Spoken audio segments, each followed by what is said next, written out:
그제 추락한 마리노는 우리 기술로 개발한 수리온 헬기를 해병대용으로 개조한 것입니다. 그렇다면 수리온은 과연 안전한 건지 강동원 기자와 함께 따져보겠습니다. 자, 강 기자. 예. 마리노는 수리온의 해병대 버전이다 이렇게 볼 수가 있겠는데 구체적으로 두 헬기는 어떤 차이가 있습니까? 예, 말씀하신 대로 이 마리노는 육상용인 수리온에 일부 장비를 추가해서 해상용으로 개조한 헬기입니다. 예. 이 부식을 방지하기 위해서 이 해수 방염 처리를 했고요. 이 함정에서도 이착륙이 가능하도록 회전 날개를 접을 수 있도록 개조했습니다. 또 해상 작전 특성상 먼 거리를 날 수 있도록 보조 연료 탱크를 추가했고 장거리 통신용 무전기 등을 추가로 탑재했습니다.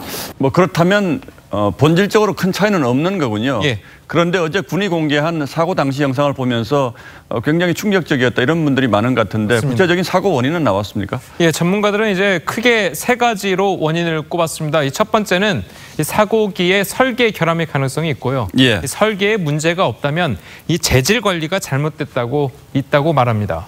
이 기체에 쓰인 재료의 선택이 잘못됐을 수 있다는 거고요. 이 마지막으로는 이 진동 현상을 막아주는 이 자동 진동 저감 장치가 이상이 있을 수 있다고 했습니다.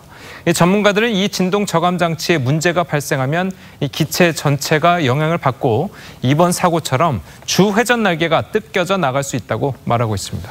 자, 그런데 핵심적인 의문 이제 이 헬기의 원형인 수리온은 그렇다면 과연 이런 문제가 없겠는가 하는 것 아니겠어요? 예, 맞습니다. 사실 수리온도 확신할 수는 없습니다. 2012년 12월 첫 실전 배치된 이후에 이 곳곳에서 결함이 발견됐었습니다. 2015년 1월과 2월에는요, 이 수리온 2대가 엔진을 과속한 후에 갑자기 멈추면서 비상 착륙을 했었고요. 같은 해 12월에는 같은 결함으로 추락하기도 했었습니다. 자, 이 같은 이딴 사고로 작년 7월에는 감사원으로부터 지적을 받기도 했었습니다.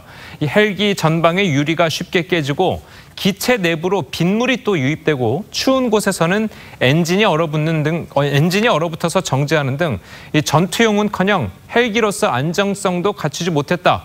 이런 지적을 감사원으로부터 받았었습니다. 자, 우리 기술로 개발한 헬기이긴 합니다만 뭐 냉정하게 보면 문제가 전혀 없었다라고 할 수는 없겠는데 사고 나자마자 청와대 대변인이 이 헬기의 성능만큼은 세계 최고다 뭐 이렇게 얘기를 했잖아요. 이건 어떤 의미로 받아들여야 할까요? 예, 말씀하신 것처럼 이제 김의겸 청와대 대변인이 수리온의 기능은 세계 최정상급이다 이렇게 말한 것을 두고 군 안팎에서는 이 수리온 수출 계획에 영향을 미치는 상황을 고려한 것 같다. 이런 얘기가 나오고 있습니다. 그렇군요. 예. 실제 지난달이었죠. 이 두테르테 필리핀 대통령이 방한 기간 중에 이 수리온 구매 의향을 밝혔었고 이 구매 검토 지시까지 내린 것으로 알려지면서 이 첫 해외 수출에 대한 기대감이 커진 바가 있었습니다. 하지만 아직 명확한 사고 원인도 밝혀지지 않은 상태에서 이 수리온 자체에는 문제가 없다. 이렇게 단정적으로 발표한 것은 성급하다는 지적이 나오고 있습니다. 예, 요약하자면 수출을 의식해서 청와대 대변인이 좀 성급하게 발표를 했는데 이게 좀 문제가 될 것 같으니까 대통령이 나서서 철저히 조사해라 이렇게 지시했다 이렇게 볼 수가 있겠군요. 예, 강동원 기자 잘 들었습니다.